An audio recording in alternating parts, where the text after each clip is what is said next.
The film opens with Grace, as we see her watching Jackson, her partner, bury their dog in the garden of their home. She is deeply affected and upset, so she takes her son and goes inside with him. After checking on the child, and without any warning, she suddenly runs and slams herself into the glass window. Jackson is horrified as he sees the woman he loves, the mother of his child, lying on the ground in front of him, bleeding everywhere. To understand what happened, we go back in time to when Grace and Jackson decided to change their lives and move into a countryside house, seeing it as a chance to escape the city atmosphere, the noise, and the crowds, especially since Jackson loves playing music, while Grace is a writer who needs a specific, calm environment to finish her novel. The house seems like the perfect choice, surrounded by the forest and overlooking it from every angle, but it turns out to be very old and cluttered, as if no one has opened it for years. We learn that Jackson spent most of his childhood there, and that it actually belongs to his uncle, who passed away a long time ago, and no one has entered the house since. Jackson promises Grace that once they clean all the mess, she will feel like it is truly her home, turning into a warm and peaceful place just like them, where they can live happily together. After settling into their new life, we see Grace pregnant with their first child, dancing together, jumping around, and living the happiest moments of their lives. In the last months of her pregnancy, Jackson's family comes to visit. They live in a house close to Grace and Jackson's place, and they start making guesses, like asking her whether she feels she's carrying a boy or a girl, with each woman sharing her own pregnancy struggles. Grace is physically present with them, but mentally distant, feeling that she rushed into motherhood and should have waited and prepared herself better. Their constant talk puts even more pressure on her, so she gets fed up and leaves to sit with her father-in-law, Harry, who is so old that he can no longer bend down to tie his own shoelaces. Grace helps him, and he starts talking about his struggles raising Jackson as a child, saying he never stopped crying and used to wake up the whole house. At that moment, Grace thinks to herself, "As if I needed this too, old man. I'm already stressed enough." He then gently reminds her that this is not an easy phase, and that she needs to take good care of herself so she can take care of her child, explaining that a baby's crying is not always a sign of pain, but simply their only way of communicating. And sometimes all they need is someone by their side. He ends by telling her that they are all there for her, and if she ever needs anything, their home is not far away.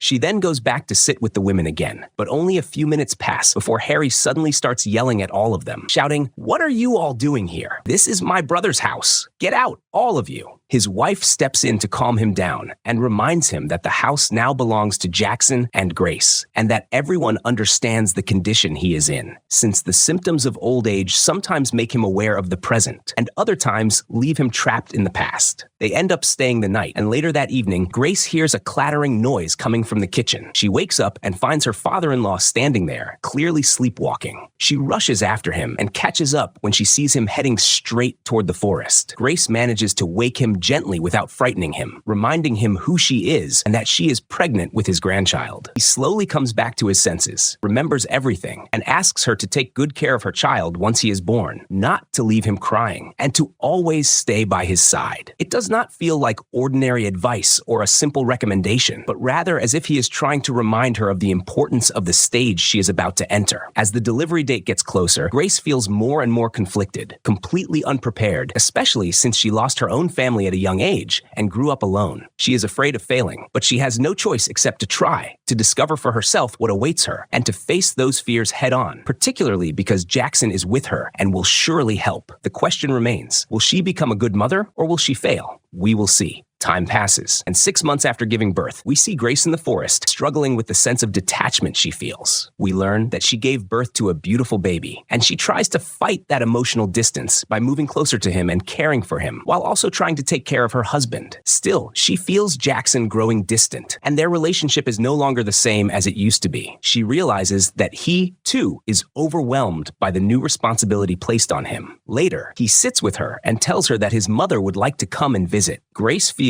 as if he sees her as falling short with their child and in need of help, but he quickly corrects himself before she misunderstands, explaining that he already told his mother they would raise their son on their own and that they do not lack anything. Grace simply tells him that she has no problem with his mother visiting them. Her feelings toward his mother are conflicted. Sometimes she feels pressured by her presence, and other times she desperately needs it, especially since her own parents passed away years ago, leaving her with no family other than Jackson's.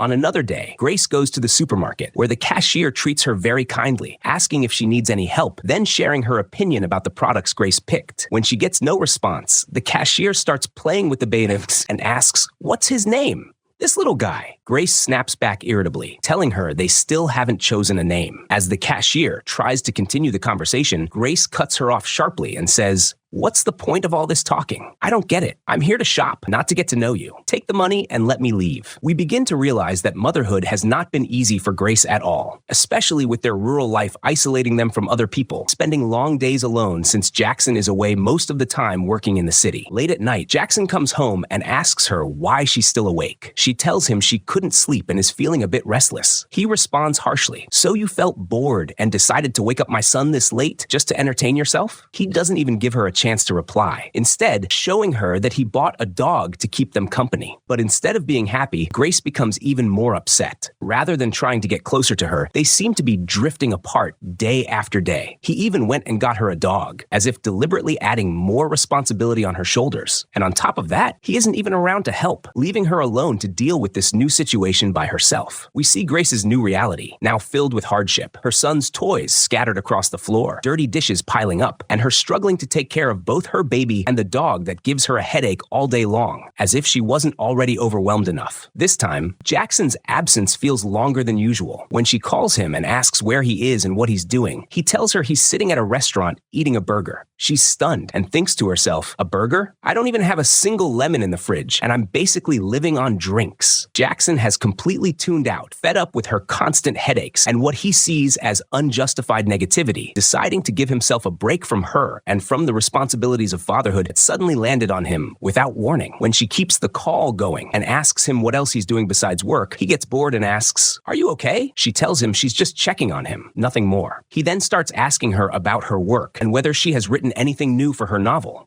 But ever since Grace came to this place, she hasn't been able to write a single word, and shortly after, he ends the call with her. Grace is left alone once again, returning to her loneliness, trying to distract herself as much as she can by taking her son out for walks. When she still feels bored and restless, she goes to Jackson's family home and meets Pam, Jackson's mother. We learn that Jackson's father passed away recently, leaving Pam to live in the house all by herself. Grace sits with her and takes care of her, and as the conversation flows, Pam tells her, "I was so happy that you brought life back into Frank's house when you moved in." She starts talking about Jackson's uncle, telling Grace how he was always cheerful and full of life, but then suddenly took his own life. We learn that he died in the very same house they are living in now. Grace is shocked by what she hears. She knew he had ended his life, but no one ever told her that it happened in the countryside house. If she had known from the beginning, she would never have agreed to live there. The house she saw as a fresh start now carries a dark final memory before she ever stepped inside it. How could she build new memories in a place with such a past? Pam, however, continues speaking casually, as if she's telling a bedtime story, explaining that their family has seen a lot of this and no longer finds it surprising. Noticing Grace's state, Pam gently points out that they all went through the same thing at first, that after the first year of having children, their minds were all over the place. She reassures her that it's normal to struggle after giving birth, and that motherhood doesn't come with a manual, and no one teaches you exactly how to handle it. She emphasizes that time is the best teacher, and all Grace needs to do is leave things to it. She will learn everything on her own, step by step, and eventually she will adjust. Grace tries to comfort herself with those words, "Thanks, Pam," and leaves, feeling even more drained than before after what she learned. As usual, Grace wakes up later that night due to her insomnia and hears loud laughter coming from the forest. She decides to head toward the sound, taking a sharp object with her to see what's going on. The laughter turns out to be coming from Pam, Jackson's mother, who also has a habit of sleepwalking. As Grace tries to approach the sound, their neighbor Carl suddenly steps into her path. When she raises the sharp object toward him, he simply stares at her with a strange, unsettling look, then walks away. But Grace understands that look and refuses to betray her husband. The next day, the headaches return, along with another argument between Grace and the dog. She talks to it as if it understands her, and we see her putting food out for herself while completely ignoring the dog, as if its life means nothing to her. She tells the dog, "Let the one who buys himself burgers feed you," clearly referring to her husband. We're left unsure whether the dog understands her or is simply hungry. The dog pulls at the edge of the tablecloth, sending all the food crashing to the floor. Jackson finally comes home and wakes up to the noise, muttering to himself, "I was more comfortable in the city." He decides to deal with the chaos and says to her, Are we really going to leave the food on the floor like this? Aren't you going to clean it up? She replies coldly, whoever brought the dog can clean up after it. Grace is furious with him for leaving her alone in the middle of the forest without caring whether she ate or drank, dumping all the responsibilities on her, including taking care of his dog, and running away, only to come back now and criticize her so shamelessly. She pushes back, provoking him even more, and tells him, your dog also relieved itself on the floor, so keep an eye on that as you're leaving. Jackson is disgusted with the life he's now living, and a heated argument breaks out between them. He yells at her that she can't even take care of a dog or train it where to go to the bathroom. She fires back, saying, if you're so good at it, why don't you take care of it yourself and stay with it instead of disappearing for days at a time? Instead of caring about me and your son, you stand there teaching me how to take care of your precious dog. He points out that they have a child, asking how their son is supposed to live in this mess, making it clear that all he cares about is his child's health and well-being. She responds that he's the one who turned their life into a mess by going off to work in the city and leaving them behind. He starts justifying himself, saying he works hard, and when he comes home, he ends up doing her job too, cleaning and tidying up. But Grace doesn't back down. She throws it in his face that he moved them into the house where his uncle took his own life without even thinking to tell her. He stays silent, which only angers her more, then coldly asks, so, how's your novel going, by the way? She answers bitterly, it's great. The heroine is about to kill her husband. He hints that if she had spent her time writing instead of nagging him, she would have finished it by now. He storms out, gets into his car, then calms down, reconsiders, and ends up forcing her to come with him for a drive so they can take a walk together and try to find a solution to what they're going through.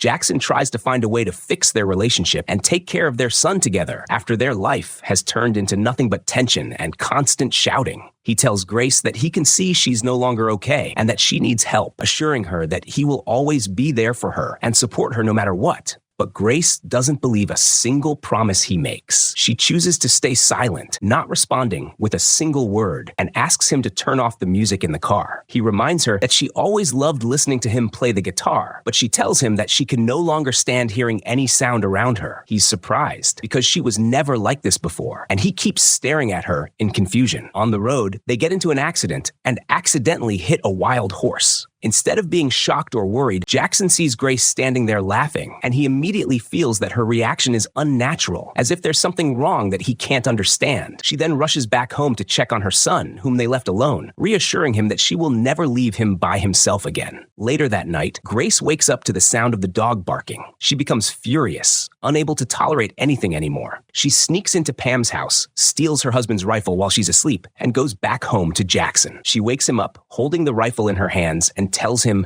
get up quickly and take this gun and put an end to the dog. Jackson feels like she's completely lost her mind and asks her where she got the rifle from. She tells him there's no time for questions now, saying his dog is probably sick and has been barking all night, and that she can't handle it on top of hearing their baby. He tells her to go back to sleep and promises to take the dog to the vet the next day. When she keeps insisting, he makes it clear that he won't get rid of the dog, telling her to stop acting crazy and go to sleep. So Grace decides to finish the job herself. She takes the dog into the forest and kills it, finally feeling relieved from the constant barking that had been disturbing her peace. Moments later, she sees their neighbor Carl approaching her. At the same time, Jackson arrives after hearing the gunshot and stands at a distance, witnessing her betraying him. We return to the same scene the film opened with, seeing Jackson the next morning digging a hole to bury his dog, while Grace watches him from afar, living in a state of dissociation. Her old self begins to take over again, and she's overwhelmed by guilt for what she's done. She suddenly runs forward and smashes herself into the glass window, as if trying to escape her own mind and the crushing weight of her conscience.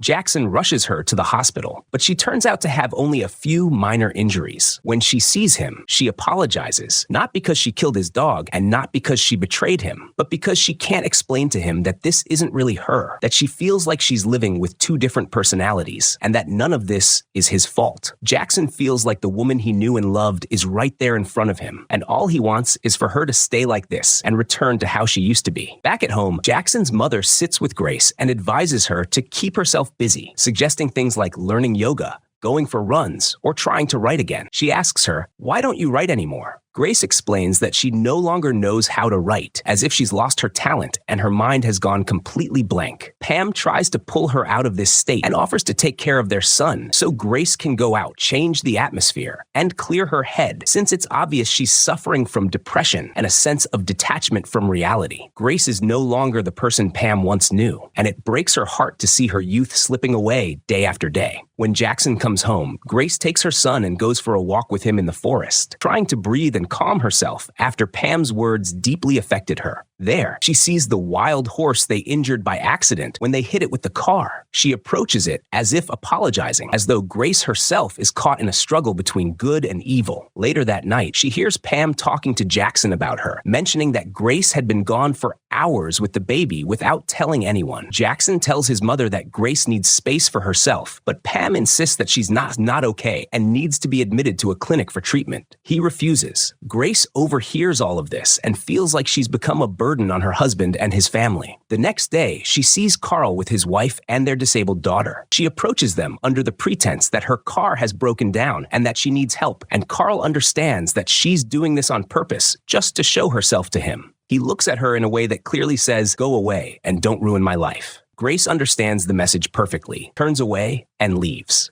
We realize that Carl was nothing more than an escape from reality for her. She returns to focusing on her life with Jackson and asks him when the last time was that he came close to her or touched her, beginning to blame him, saying that she has become his last priority and that there's no space left for her in his life anymore. He promises her that he'll fix things between them as soon as possible, but she can't wait any longer. She keeps asking him when he's going to do it, putting more pressure on him. When they stop in front of his mother's house, she tries to force herself closer to him, and when he stops her, they end up arguing. At that point, Jackson feels that she's completely lost her mind, that his mother was right, and that he has to act and get her admitted to a clinic as soon as possible. We then see Grace locking herself inside the bathroom, going through a nervous breakdown, digging her nails into the walls, throwing up, and smashing everything around her. She's living an intense internal war that no one else can see. Jackson comes to the bathroom door, and when she finally opens it, he notices the marks of bleeding on her hands. A few days later, he takes her and their son to a party thrown by one of his friends. When people ask her what happened to her hands, she tells them she got burned while baking the pastries they brought with them. Grace feels completely out of place among those people, as if she doesn't belong there, but she tries to adapt for Jackson's sake. Alice, the host of the party, tries to start a conversation with her and tells her that she has 2 kids, joking that it's Grace's turn to be brave and have another one too. She clearly expects Grace to say something like, "We can barely handle 1. Imagine 2. Alice goes on, saying that kids at her son's age are incredibly cute and wishing they could stay that way forever. Grace tells her that this stage isn't easy for mothers behind the scenes and that things aren't as cute as they look. Alice explains that she also went through postpartum depression and that it's just a phase that eventually passes. She then changes the subject and asks, "What do you do for work? I heard you're a writer." Grace replies, "I don't even do that anymore. I'm not working at all." Alice reassures her that everything will get better with time. Grace becomes irritated by that optimism because for her, depression doesn't just get better or pass. It feels permanent, something that's hard to disappear. She leaves Alice, walks toward the crowd, and suddenly jumps into the swimming pool in front of all the children. Jackson is left completely unable to breathe from the embarrassment Grace puts him through, triggering a panic attack. On the way home, Grace tells him that no one even ate the pastries she made. When he points out that there was plenty of food and it's normal that people didn't notice them, she calls it rude. He snaps back, saying, "You know what was actually rude? Jumping into the pool in your underwear in front of all those kids, embarrassing me and yourself in front of people who were meeting you for the first time."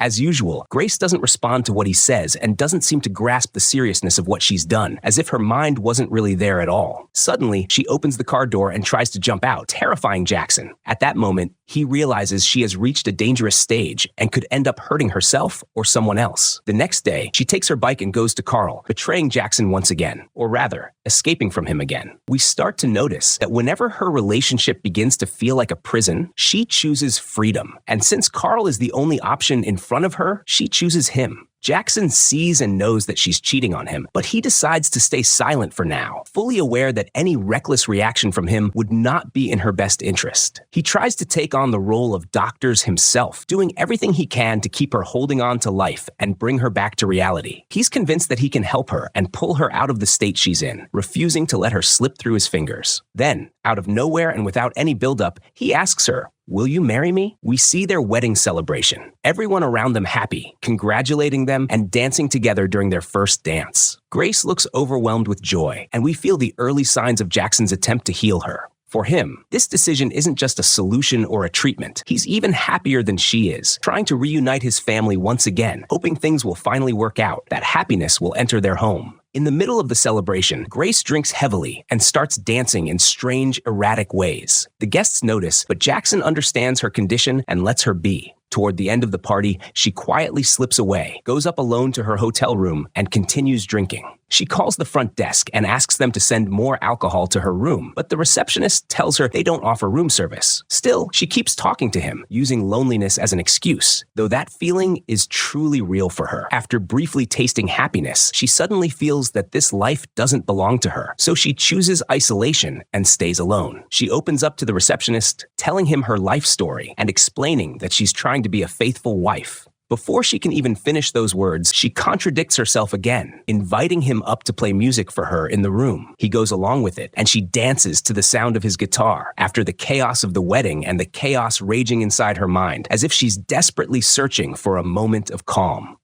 After the music ends, she suddenly runs and slams her head into the mirror like a madwoman, then leaves the place. We understand that she has once again become fully aware of the inner conflict she's living through, and that she was trying to snap herself back to reality, realizing that what she was doing was wrong and that this is not the life she wants. That's why we later see her taking her son out for a walk, as if she has finally accepted the responsibility she's carrying, despite the pain inside her, choosing to live in reality and choosing her husband and her child. Grace stands on the road wearing her wedding dress, holding her baby, crying while hugging herself. Jackson arrives, completely confused, unable to understand what's happening, why she left the wedding, where the wound on her head came from when she took their son, and why she's standing in the middle of the street with him. There are so many questions, but he refuses to ask them in that moment. At that point, Jackson makes his decision. For the first time, we see him powerless, realizing that he has failed to help her, that this is a much bigger problem, and that she needs professional help. He takes her to a psychiatric clinic, and we see Grace surrendering to the situation, accepting that she needs to go there and receive treatment. As with any psychiatrist, the doctor begins by asking about her childhood. Grace tells him that until the age of 10, her relationship with her parents was good, until she got lost as a child and followed a woman she didn't know. She explains that the woman seemed kind, took her out, and took care of her, while her parents were extremely worried about her. When they finally found her, it was the first time she had ever seen her father that angry. In that moment, she wished they weren't her family at all. The doctor asks where her parents are now, and she tells him they died years ago in a car accident. She lived alone until she met Jackson, who introduced her to his family, and she came to see them as her own. The doctor analyzes her case and explains that she suffers from abandonment trauma. From the perspective of a 10-year-old child, she believed her family had abandoned her, which created deep insecurity and made her unable to form stable attachments because she believes that anyone she gets close to will eventually leave her, just like her parents did. When the doctor mentions her husband and her son, she stops him and makes it clear that she has no issues when it comes to her child and that she loves him deeply. As for her husband, she avoids defending him at all, and the doctor understands that her relationship with her husband is a central part of her condition. Grace spends some time at the clinic, comforting herself with the hope that she'll leave feeling better, that she'll become a wife and a mother people can be proud of. After entering the clinic at her lowest point, we later see her leaving it, with her husband and son waiting to welcome her. She runs toward them, hugs her son tightly, and Jackson immediately feels that she has changed, that her condition has improved. He can hardly believe it. He takes her and proudly shows her their new car. On the way home, she asks him to turn the music up louder. He says, "I thought you didn't like guitar music." And she replies, "Since when? I've always enjoyed it." At that moment, Jackson feels that the Grace he knows is finally back. She hums and sings along the whole drive, and he can't hide his happiness. After that, the three of them go on a beach trip together. Some girls come over, admire their baby, and ask if they can play with him for a bit, reassuring Jackson that they won't take him far and will stay right in front of them. Grace looks at them without commenting and lets them take her son, watching from a distance. She has learned to trust people and let go of the suspicion that once followed her in every detail of her life. Grace closes her eyes and starts seeing strange flashes, as if she's walking down a corridor, witnessing alternative versions of her life had she made different choices, abandoning her baby and leaving him by the roadside, or becoming successful and finishing her novel, as if her husband and child had been obstacles to her success. She sees herself running endlessly until she reaches the wedding hall where she married Jackson, finding herself completely alone there, as if regretting her choice. She opens her eyes and shuts down all those visions, deciding that she is satisfied with her life and her choices. The next day, they return to the countryside house. We see her hesitating before entering, torn between the past and the present, but in the end, she chooses to go in. She finds the house clean, organized, and filled with plants everywhere. Jackson tells her that he took care of everything while she was gone, even changing the bathroom wallpaper so it wouldn't remind her of anything upsetting. She thanks him for everything he did for her and for holding on to her. The following day, we see her baking with her own hands, making an orange cake and decorating it for their son's birthday. She's trying to be a successful mother and wife for her child and husband. When Jackson's family sees her, they notice that she's doing well and congratulate her on her safe return. Pam reassures everyone, saying, "It was just a passing cloud, and the days ahead will surely be full of joy and happiness." Grace speaks warmly about her husband in front of everyone, thanking him for the house and for being there for her, and thanking him for making the difficult decision to put her in the clinic. She tells him that he is the best husband in the world.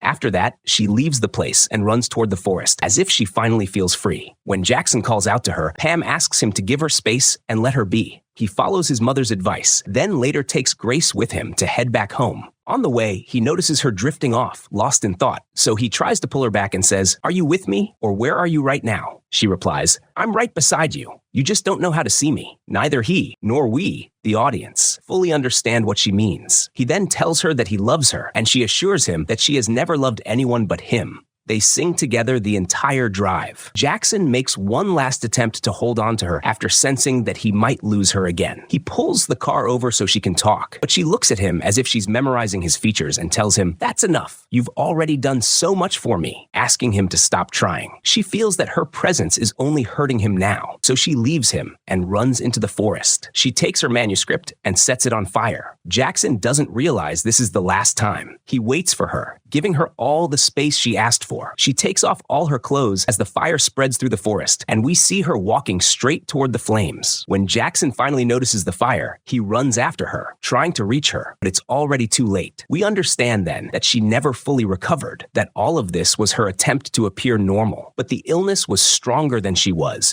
and she couldn't overcome it. This time, she isn't running into the forest to escape. She's surrendering to the illness itself, shedding the weight of life and motherhood after realizing she's too weak to keep fighting.